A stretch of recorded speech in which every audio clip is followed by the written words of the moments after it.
La Biblia dice las cosas viejas pasaron. No como el Señor que tenía una esposa por 30 años, le decía, mi amor, la Biblia dice que las cosas viejas pasaron.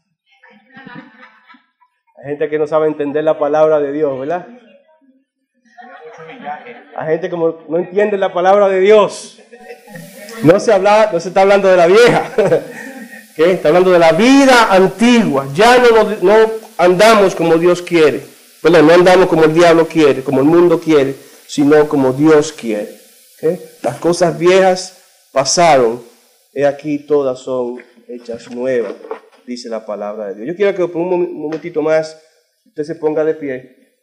Y yo quisiera que vamos a hacer otra declaración, así como lo hicimos el domingo pasado. Vamos a hacer otra declaración. Y cada domingo vamos a hacer una declaración diferente sobre la palabra de Dios. Tome su Biblia en su mano derecha. Levántela en alto. Y vamos a hacer una declaración bíblica. Vamos a decir, repita después de mí, esta es mi Biblia. Los que no tienen Biblia, compren una, que esas son de la iglesia. De hecho, hermanos, esta Biblia es para las personas que no tienen Biblia, que vienen a visitarnos. Yo le motivo a que usted compre su Biblia, le haga un instrumento personal. Es como los lentes, ¿ok? Algo personal. Ya, en serio, vamos a empezar. Esta es mi Biblia. Acepto la autoridad de esta Biblia.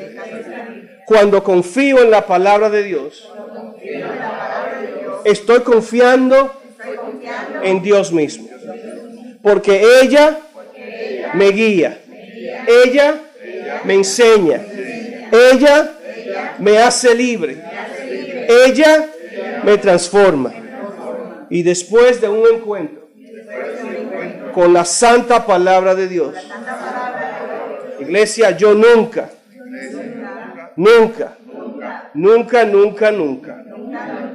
confiaré en mi opinión, sino solamente en Dios y el poder de su palabra.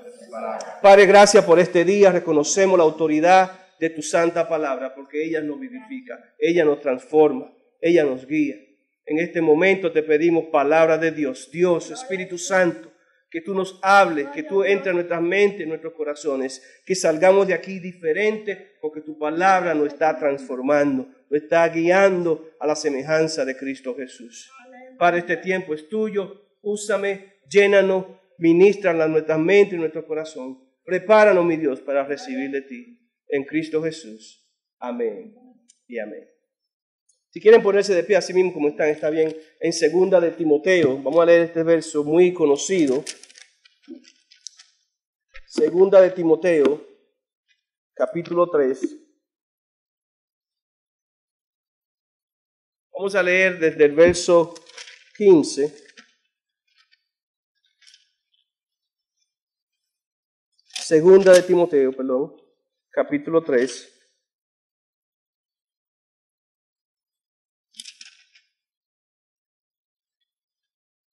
Vamos a empezar el verso 15.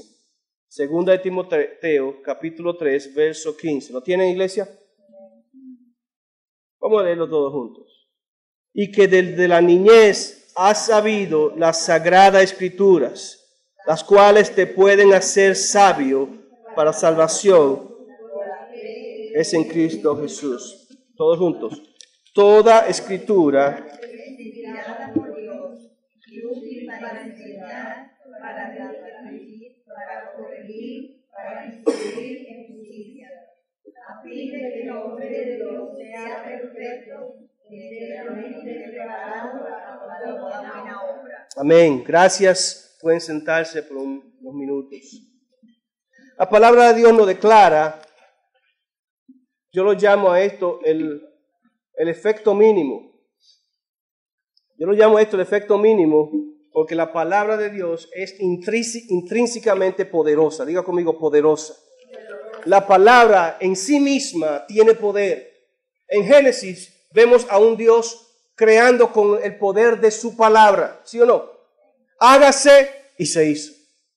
Aquí vemos al apóstol Pablo hablando a su discípulo Timoteo, diciéndole, instruyendo, que desde pequeño tú has sido instruido en las sagradas escrituras. Y estas palabras tienen poder, ¿sí o no? Tienen poder. Número uno, porque es inspirada por Dios. Cuando hablamos de inspiración, estamos hablando del soplo de vida de Dios, de la voz. ¿Okay? Estamos hablando de que alguien románticamente está inspirado. No es el contexto de este término inspiración en la Biblia. Está hablando de que es palabra de Dios, de que es aliento de Dios. Estas palabras es aliento de Dios.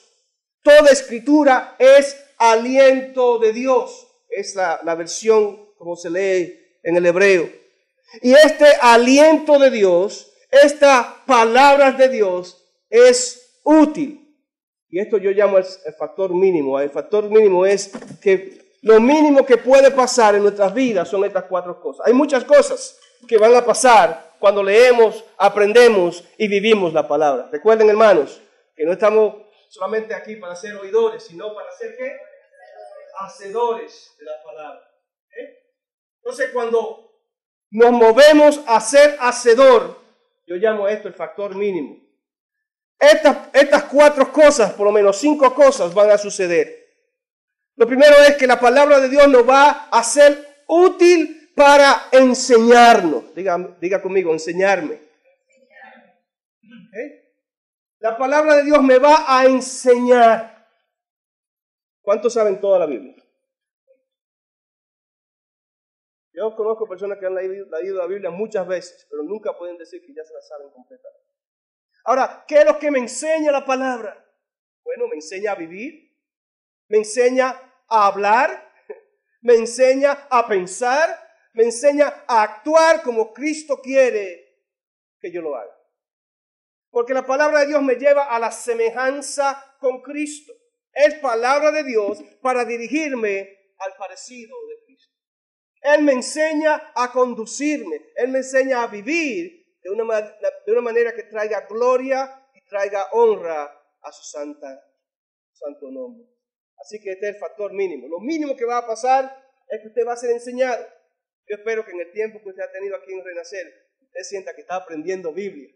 Porque aquí predicamos ¿qué? La palabra de Dios. Aquí no predicamos otro libro, ¿verdad? Toda autoridad viene a través de la palabra de Dios. Y como pastor y como predicador uno espera, ¿verdad? Que la iglesia crezca, sea enteramente enseñada, que su conocimiento bíblico por lo menos ya esté aumentando. Y cuando hablemos de Apocalipsis no empiece a buscar por de frente. Usted sabe que Apocalipsis por lo menos está al final, ¿verdad?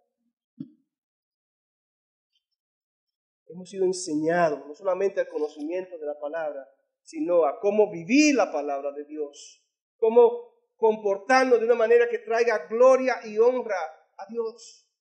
De modo que no seamos solamente ¿qué? Oidores, sino hacedores. La segunda cosa que va a hacer la palabra de Dios es redarguirnos. Una palabra un poquito difícil, ¿verdad? Pero lo que dice el verso es que toda escritura, toda palabra de Dios, todo aliento de Dios es un instrumento, es útil para enseñarnos, para redarguirnos, para ayudarnos a amonestarnos, para ayudarnos a evaluarnos, a mirarnos de cerca. Recuerda que una cosa que decíamos aquí, que no debemos hacer cuando leemos la Biblia es pensar en Dios. Es pensar en Dios. Esta dice también es un espejo.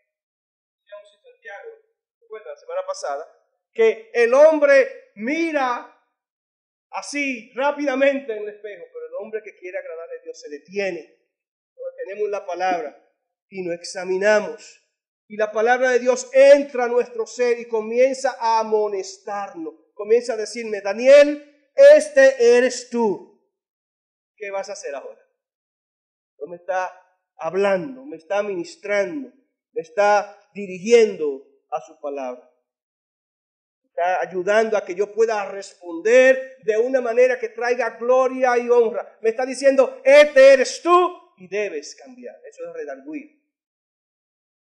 ¿Okay? Quiere comunicarme las palabras de Dios. Entonces la palabra de Dios nos enseña. La palabra de Dios nos redarguye, nos amonesta, pero también la palabra de Dios ¿qué? Nos corrige, para instruir, redarguir, para corregir. Uno de los puntos que a veces el pastor tiene que hablar, yo siempre le digo a Oris, el pastor dirige a la iglesia hacia Dios. Y cuando vamos a aconsejar, tratamos de no hacerlo con los pensamientos de nosotros, sino de la palabra de Dios. Redarguir es amonestar, es cuando la palabra de Dios te hace mirar a ti mismo, te evalúa y te dice, este soy yo.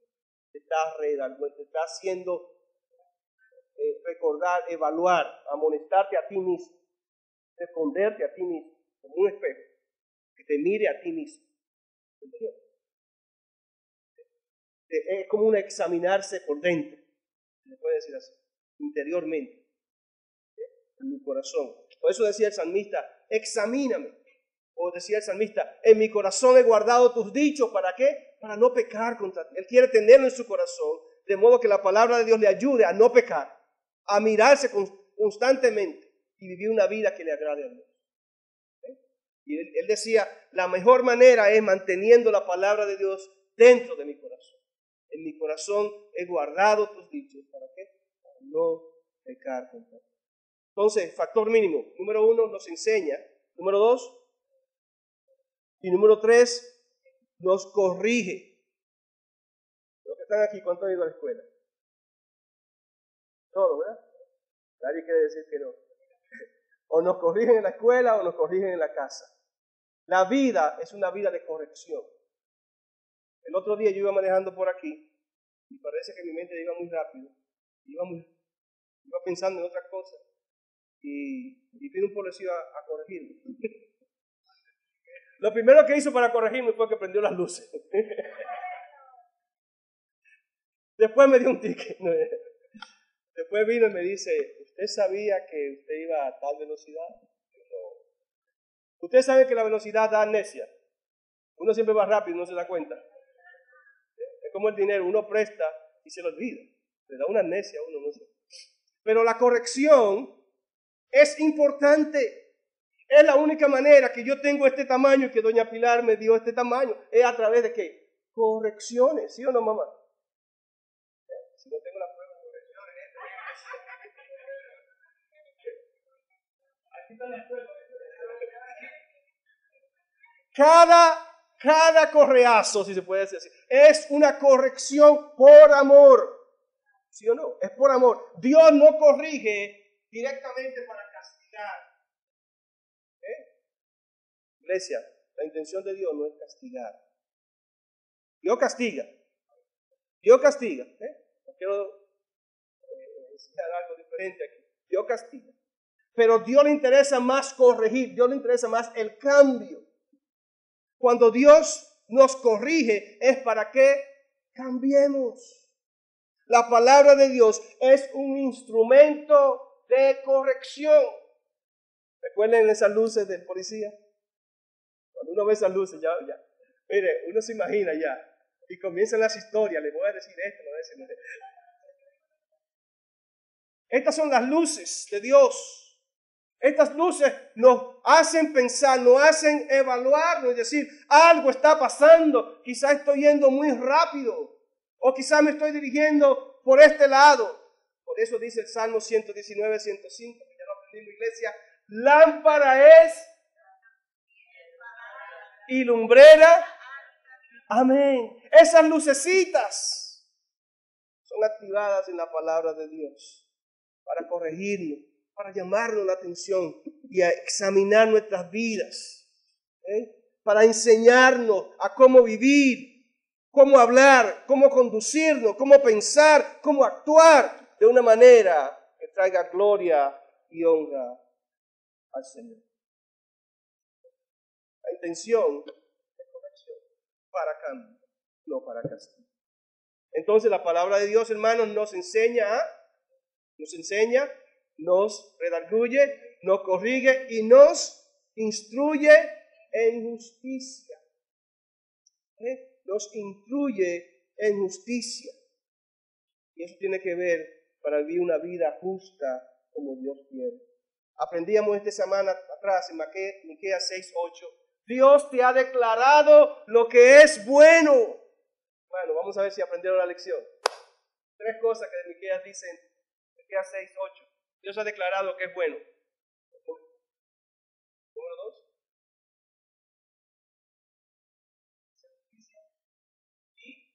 Y humillarte ante tu Dios. ¿Okay? Así que una de las cosas que la palabra nos enseña, nos instruye a vivir justamente. ¿Okay? Nos instruye a vivir justamente. Ustedes tienen sus guías, ¿verdad? Tienen sus papeles que le dio a las niñas, encontraron. Las niñas van a tener que pedirla, porque no están haciendo ese funcionamiento. Pero la pregunta es, pastor, está bien, la Biblia me enseña esas cosas, pero ¿cómo yo puedo estar seguro de que esto es palabra de Dios? ¿Cómo yo puedo estar seguro de que verdaderamente esto tiene autoridad? Así que hoy vamos a hablar un poquito sobre esa parte. La Biblia es el libro más leído, de mayor venta en el mundo y el libro más traducido en toda la historia. ¿Ustedes sabían eso? Ahora, ¿por qué es la palabra de Dios? La Biblia dice que toda escritura es inspirada por Dios. Primeramente porque es inspiración de Dios, es aliento de Dios. Ningún otro libro es inspiración de Dios. Es inspiración de los hombres, pero no inspiración de Dios. Así que toda la Biblia es confiable. Podemos confiar en la Biblia porque es de Dios mismo. Ahora la pregunta es, si yo sé que es de Dios, ¿puedo confiar en las palabras de Dios? ¿Vale la pena confiar, iglesia? ¿Por qué podemos confiar? Número 1, podemos confiar en la palabra de Dios porque es precisa históricamente. Diga conmigo, precisa históricamente. Si tienen sus notas pueden ir llenando. ¿Okay? Número 1, es precisa históricamente.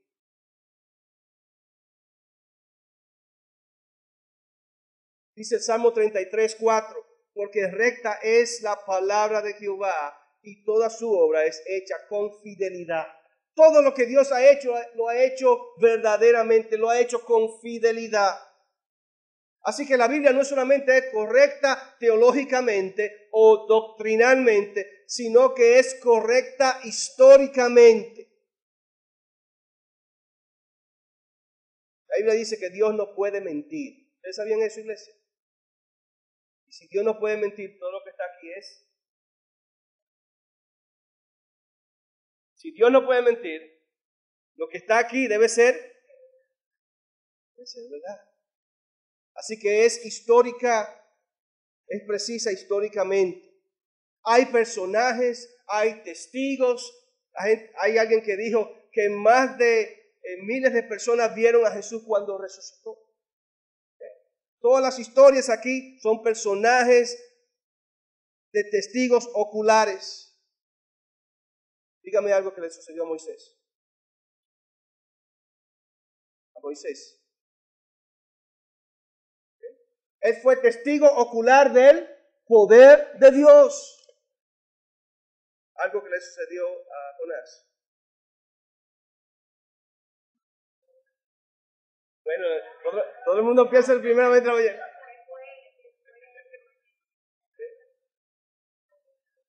Mi punto es que todos los personajes de la Biblia fueron testigos oculares.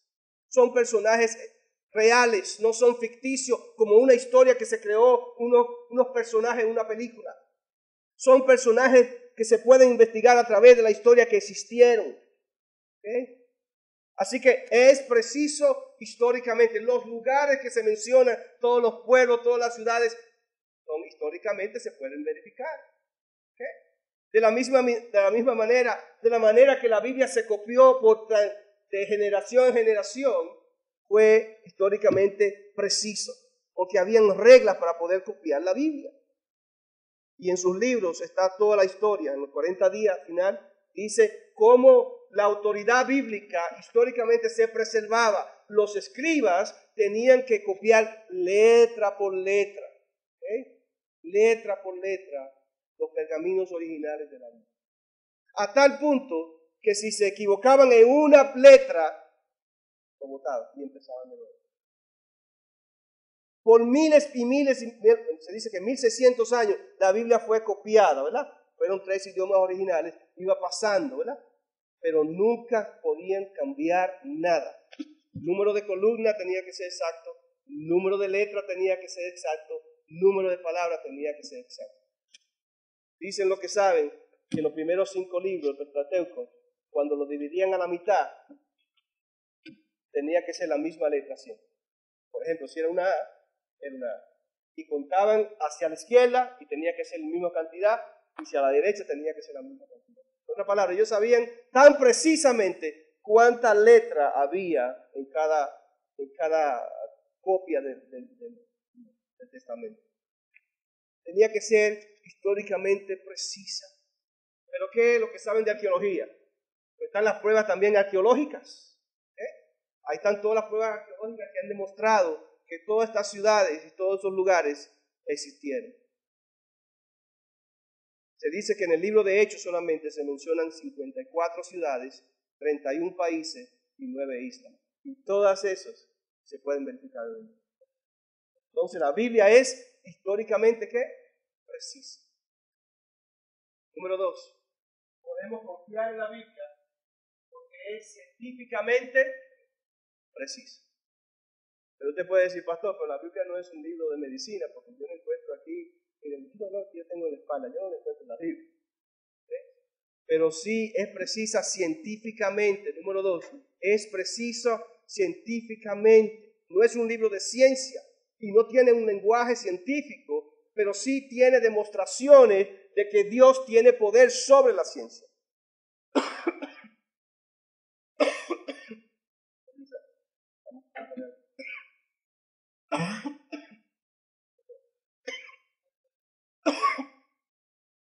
La gripe me está alcanzando.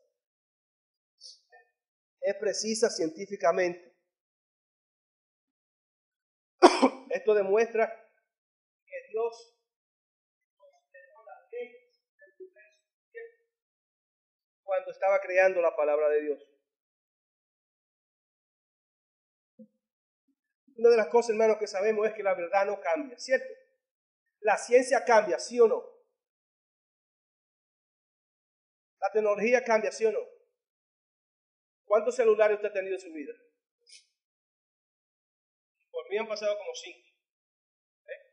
Porque la tecnología va cambiando, la ciencia va cambiando. Pero la palabra de Dios, ¿qué? No cambia. Dice la Biblia, el cielo y la tierra pasarán, pero su palabra no pasará. ¿Usted cree eso, iglesia? ¿Por qué confiamos en la palabra de Dios? Porque nada puede pasar sobre esta palabra. Y es precisa científicamente. La verdad de Dios no cambia. Hay cosas que quizás cuando estábamos pequeños decían que era buena y 10 años después dicen que era mala. Eso da cáncer. Porque todo da cáncer ahora. Cada vez que quieren asustar a alguien le dicen eso da cáncer. El café da cáncer. Para que dejen de tomar café. Pero cosas que eran buenas antes se ha demostrado ahora que son malas. Porque la ciencia cambia. Pero la palabra de Dios no cambia. Yo tengo algunas cosas que compartir con ustedes sobre la ciencia. Número 1. La gente pensaba antes que la Tierra era plana, ¿sí o no? Vino un señor llamado Copérnico, después vino Galileo y después dijo Colón que no, que la Tierra era redonda. La Tierra es redonda, decían ellos. Sin embargo, la Biblia dice en Isaías 40:22 que Él está sentado sobre la redondez de la Tierra. Miles y miles de años antes de Copérnico, antes de Galileo y antes de Colón, ya la Biblia había dicho que la Tierra era redonda. ¿Por qué puedo yo confiar en la Biblia? Porque Dios creó las leyes. Él creó el universo. No es un libro de ciencia, pero hay partes aquí que demuestran que la Biblia tiene veracidad.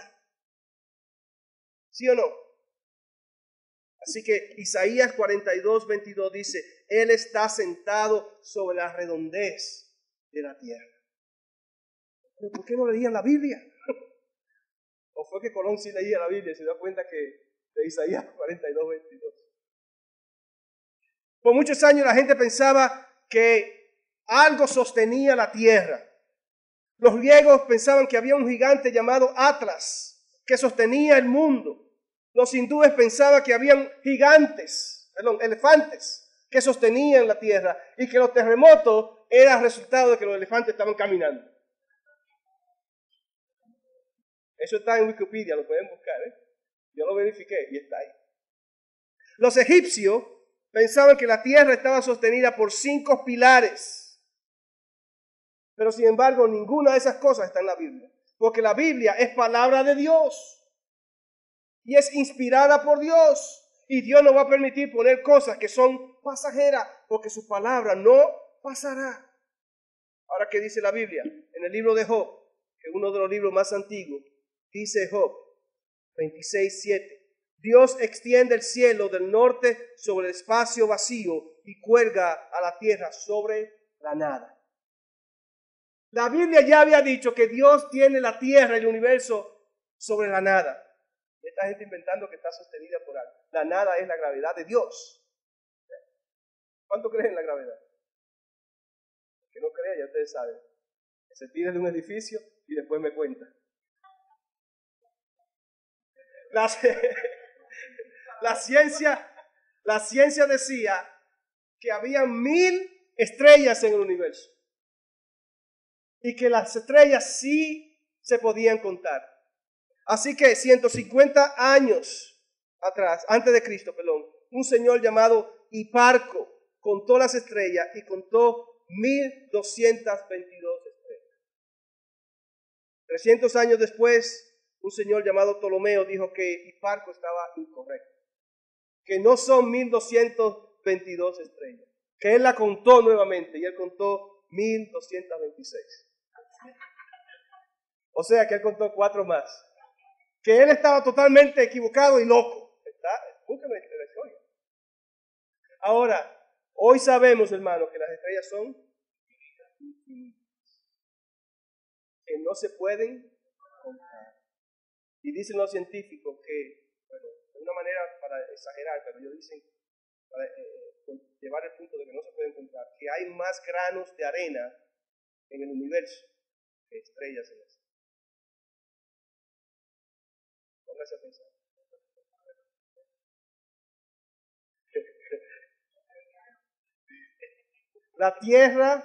La ciencia es pasajera, pero la palabra de Dios es eterna.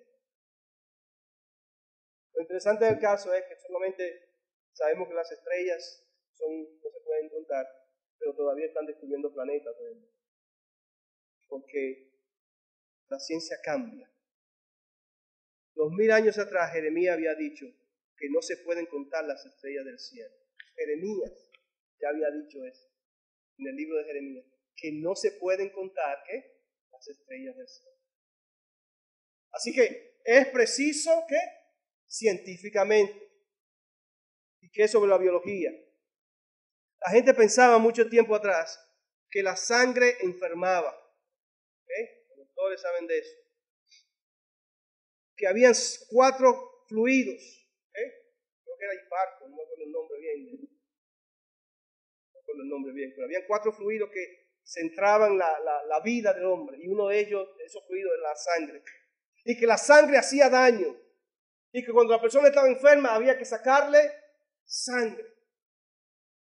Parece raro porque uno no ha escuchado eso antes. De hecho, dicen lo que sabe que el presidente Washington murió desangrado. Se enfermó, lo fueron a curar y ¿qué le hicieron? Sacarle sangre y lo desangraron. Dice Levítico 17:11 que la vida está en la sangre. Y hoy en día, en vez de sacar sangre,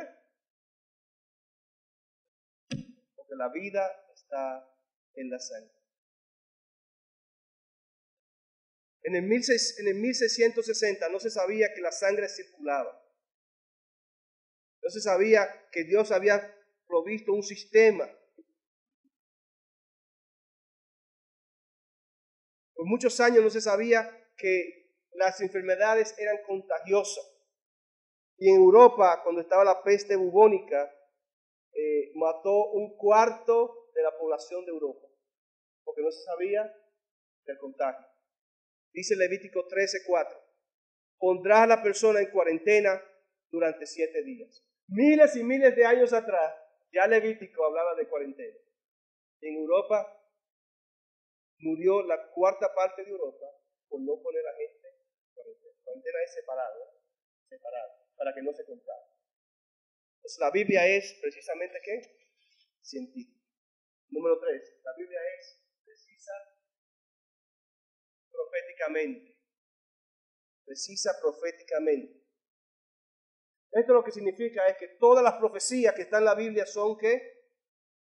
Verdaderas, son reales. La Biblia dice que hay más de 300 profecías sobre Jesús, sobre su nacimiento, sobre su vida, sobre su muerte, sobre su resurrección, y todas son y fueron verdaderas.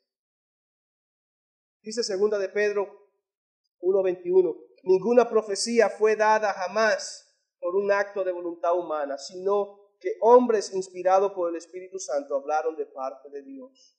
Hombres de parte de Dios, por el aliento de Dios, por información de Dios, profetizaron miles y miles de años antes de Jesús nacer, dónde iba a nacer. ¿Por qué podemos confiar en la Biblia? Porque es precisa históricamente, precisa y proféticamente. Dios dijo que va a suceder y sucedió. La Biblia dice en profecía que Él ha de venir. ¿Cuántos saben que Dios ha de venir? ¿Cuántos saben que Él va a venir? Bueno, la Biblia no dice cuándo, pero sí dice que tenemos que estar ¿qué? Preparados. ¿Sí o no? Ahora, si la Biblia dice que va a venir, yo tengo que vivir como que Él va a venir, porque es verdadera proféticamente. Se dice que una vez un señor fue a donde un psíquico para que le adivinara, ¿sabe lo que es un psíquico, verdad? Una persona que adivina, para que adivinara unas cuantas cosas de su vida. Y el psíquico pues comienza a decirle un montón de cosas, le dice esto, le dice esto, le dice esto. Y yo, no, me sorprendí. Pero al final le dice el psíquico, bueno, hay que pagar ahora. Quiero que usted me dé su nombre, su número de tarjeta de crédito, y siempre le piden el psíquico, ¿verdad? Donde llega la tarjeta. Le dice, no me consulté, psíquico, y me dice todas cosas de mi vida. ¿Por qué no coge el número que usted mismo? Adivinen usted mismo.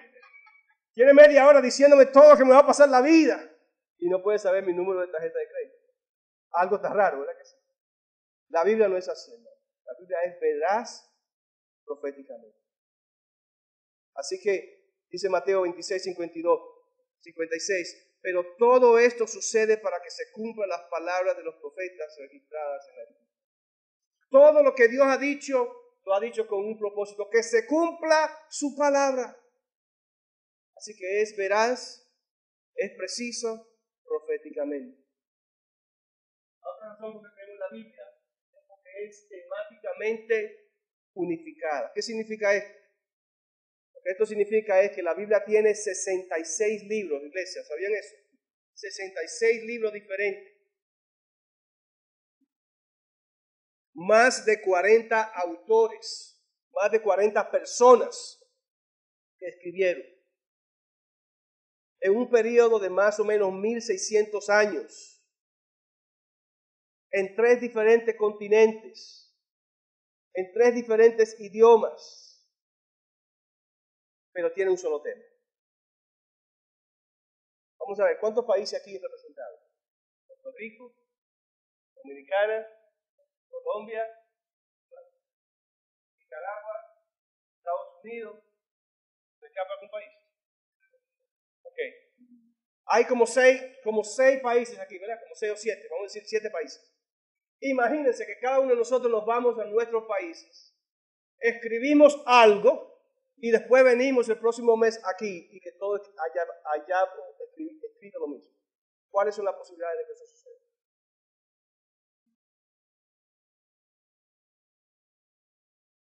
¿Cuáles son las posibilidades?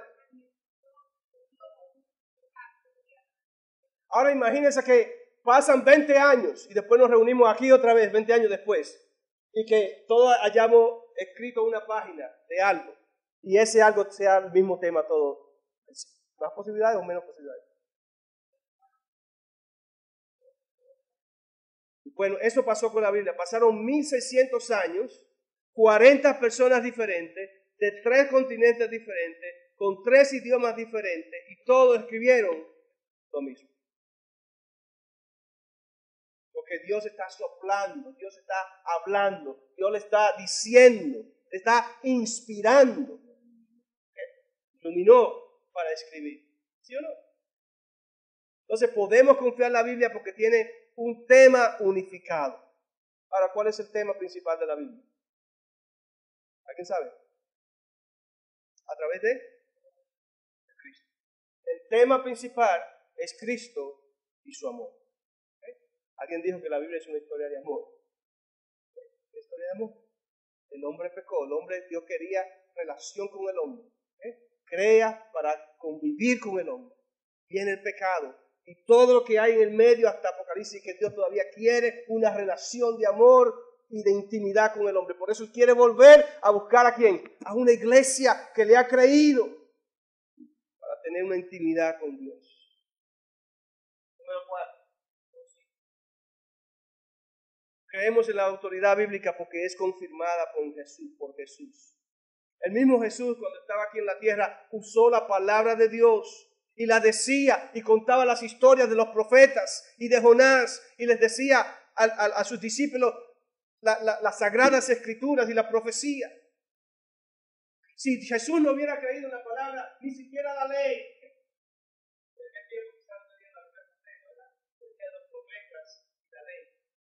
Pero hay una historia en la Biblia que dice que Jesús a los 12 años se perdió. ¿Recuerdan esa historia?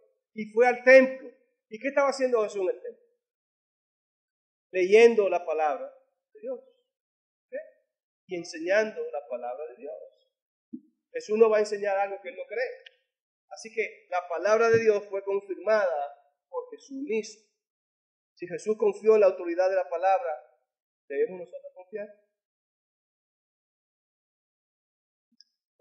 Usó ejemplos bíblicos para comunicar sus mensajes. Y Él decía, así mismo como Jonás estaba en la ballena por 3 días, así mismo yo de morir y resucitar.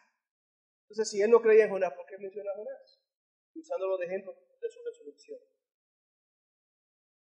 Entonces, podemos confiar en la Biblia porque nuestro Señor Jesús también Señor la palabra. Una razón más, ¿por qué confiamos en la autoridad bíblica? Porque ha sobrevivido a todos los ataques. ¿Usted ha escuchado personas que dicen que esto es un libro viejo? Que no lo entienden. ¿Cómo puede decir? Exactamente, que el papel aguanta, se inventa un montón de cosas. Ahora tú puedes decirle 6 razones que demuestran que no son hombres como tú y yo. Pero que yo soy hombre como tú y yo, pero que tiene validez. La Biblia es uno de los libros más odiados mundialmente. ¿Hermano? Exactamente. Todos los libros históricos se caen. La Biblia permanece para siempre.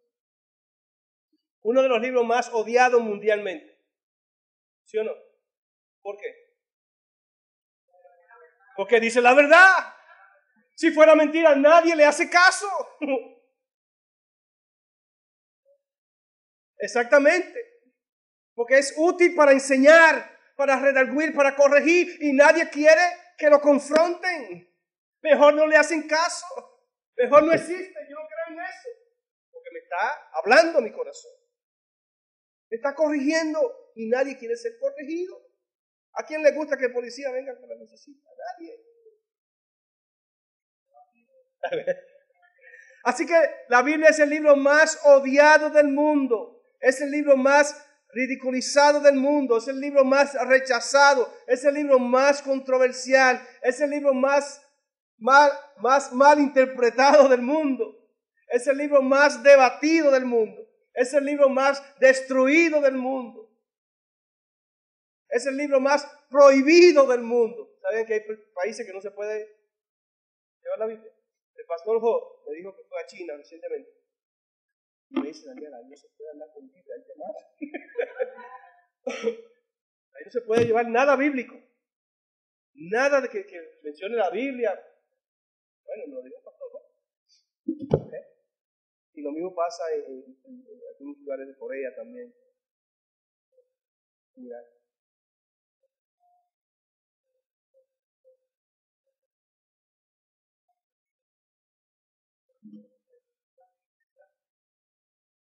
Entonces, hay lugares que están dispuestos hasta a matar para que no se lea esta palabra. Pero hay otras personas que están dispuestos hasta a morir por la palabra de Dios. Si esto no tiene valor, hermano, ¿por qué están otros dispuestos a morir por la palabra de Dios? Dice el verso que leímos anoche que la palabra de Dios nos vivifica. Entonces, mientras otras personas están dispuestas a matar para que no se use, otros están dispuestos a morir por usarla, para defender la palabra de Dios, porque sabe que su palabra nos ha vivificado, nos ha dado vida. Hay lugares que simplemente te llevan a la cárcel. No se puede salir para la cárcel. O te matan. Si ya te llevan a la cárcel, te matan. Mateo 24:35. El cielo y la tierra pasarán, pero mi palabra no pasará. Nosotros construimos nuestras vidas en la palabra de Dios porque sabemos que vale la pena. Es precisa, iglesia, históricamente es precisa, científicamente es precisa,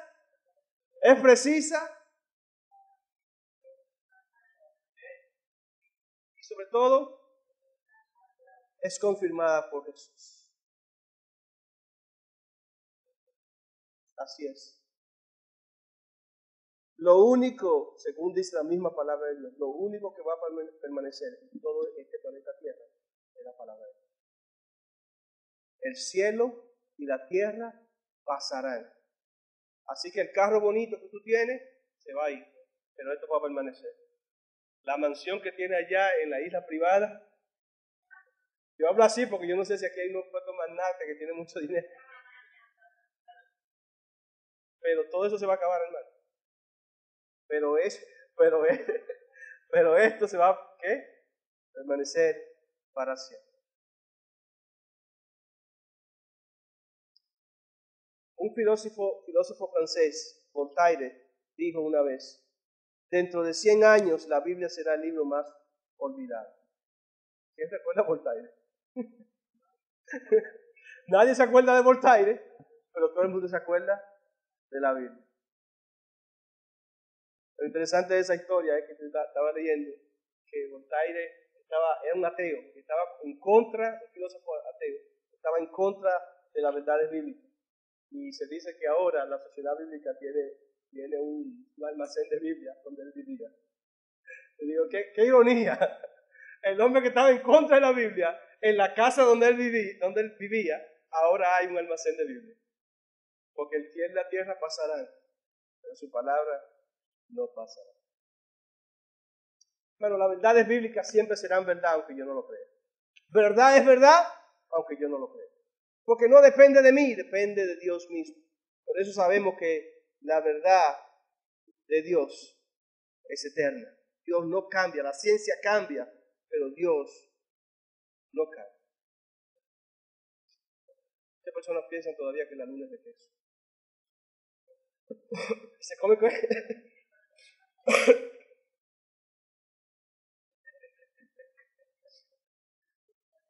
No vamos a ser sinceros. Usted no ha encontrado personas que creen que todavía todo es un montaje eso, que los americanos fueron a la luna. No creen eso. No creen eso, ¿verdad?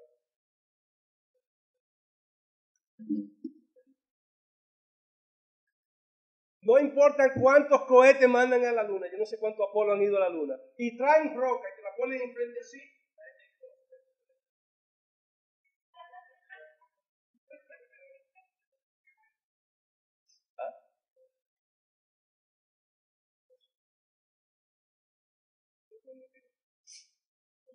Lo que estoy tratando de decir, hermano, es que hay cosas que son verdades, que son bíblicas, pero que no queremos aceptar. La palabra de Dios es verdad y muchas veces no la queremos aceptar. Nos dan pruebas delante de nosotros. Mira, mira. Sin embargo, no queremos creer. Y esas personas que no quieren creer, pues van a sufrir las consecuencias de su incredulidad. Así de sencillo. Como decía al principio, así mismo pasa con la ley de la gravedad. Hay una persona que puede decir, yo no creo en eso. Y bueno, está bien. La usa todos los días, pero no quiere creer en eso. O subimos a un edificio, se tira y en el camino dice, todavía no creo.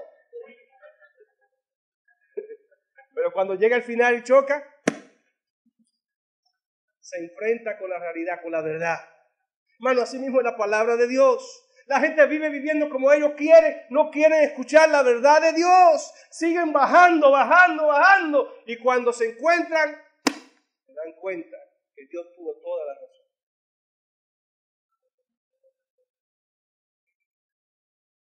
Toda escritura es inspirada por Dios y útil para enseñar, para redarguir, para corregir, para instruir en justicia, a fin de que el hombre y la mujer de Dios sean enteramente preparados. La verdad siempre será verdad, aunque yo no quiera creerlo. Gente que no cree que Cristo ha de venir otra vez. Se va a encontrar con una gran verdad cuando suene la trompeta. Cuando no llamen su nombre, dice la Biblia, que van a llamar su nombre y lo levantarán. Tendrá que llegar ese momento para ellos darse cuenta que no creyeron. Y la vida es así hoy. La gente no quiere escuchar la autoridad bíblica hasta que llega el trancazo.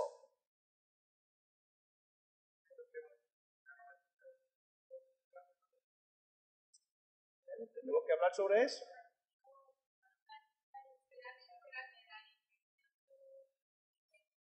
Tendría que hablar de eso.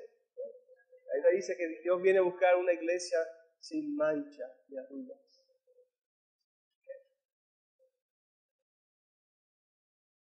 Bueno, lo que Dios llama pecado es pecado, aunque yo no esté de acuerdo. Hay personas que quieren vivir una vida de pecado, no lo aceptan.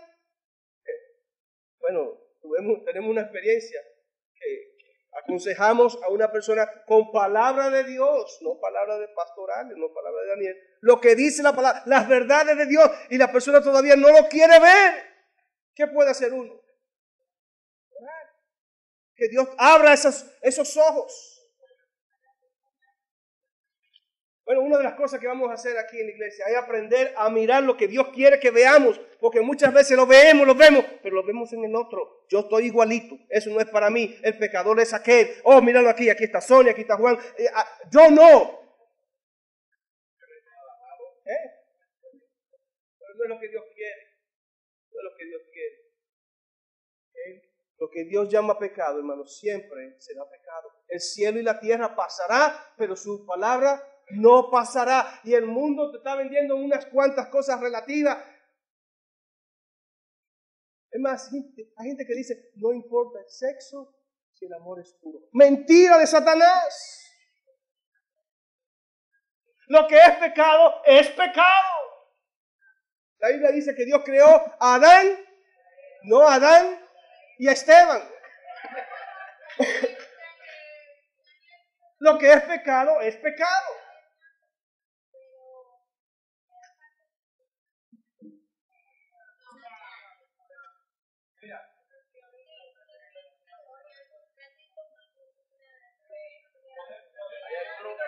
Hay algunos que nacen o se hacen. Karime, podemos hablarlo, ¿ok? Pero ya sea que nazcan o no nazcan, es pecado. Porque la Biblia dice que nacemos con una naturaleza pecaminosa. Todo el mundo es pecador de nacimiento. ¿Ok? Por tanto, todo el mundo tiene que venir a arrepentirse delante de Dios. Punto. Yo no soy científico, soy pastor. Yo no he examinado la biología ni de nadie. Pero la Biblia me dice que todos somos pecadores y todos tenemos que venir a arrepentimiento. Punto. Y la Biblia me enseña que la Biblia me transforma y me cambia. Y que las cosas viejas pasaron, tiene que haber una transformación y que todo es.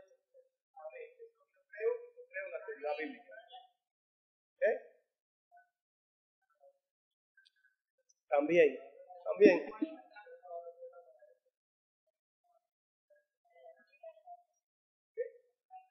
La ley de Dios se aplica a todos, no a algunos. Es a todos. Lo que es pecado, es pecado.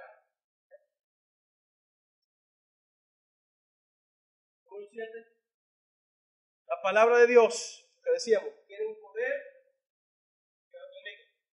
de transformación.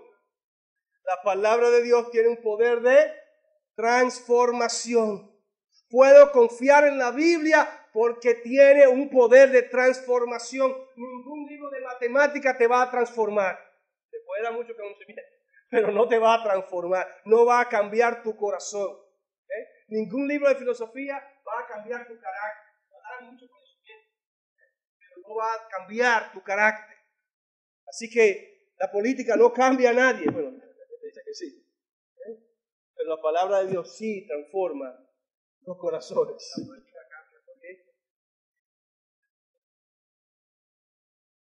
Dice Juan 8, 31 y 32. Si ustedes permanecen en mis palabras, serán verdaderamente mis discípulos y conocerán. Y la verdad, ¿cuántos quieren ser libres el día de hoy? No, verdaderamente, ¿cuántos quieren ser libres?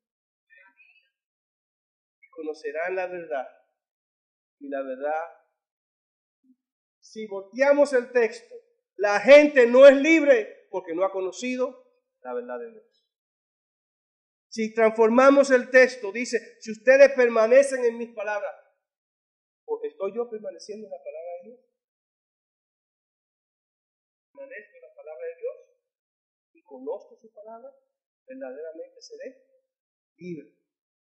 Gracias, Señor, porque tú nos haces libres.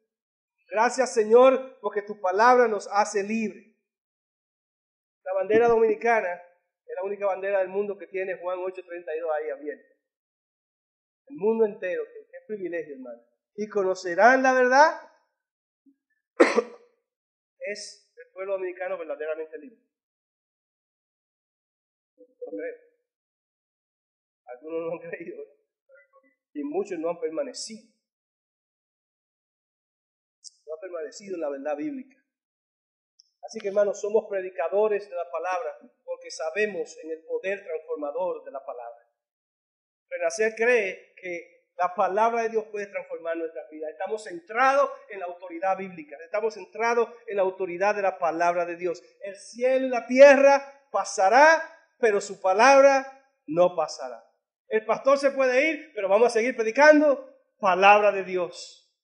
La familia pastoral, Dios lo va a mandar a la China algún día, quién sabe, pero va a venir otra familia pastoral y va a predicar palabra de Dios. Porque la palabra tiene poder transformador. Vean conmigo Colosenses 3:6, hermano.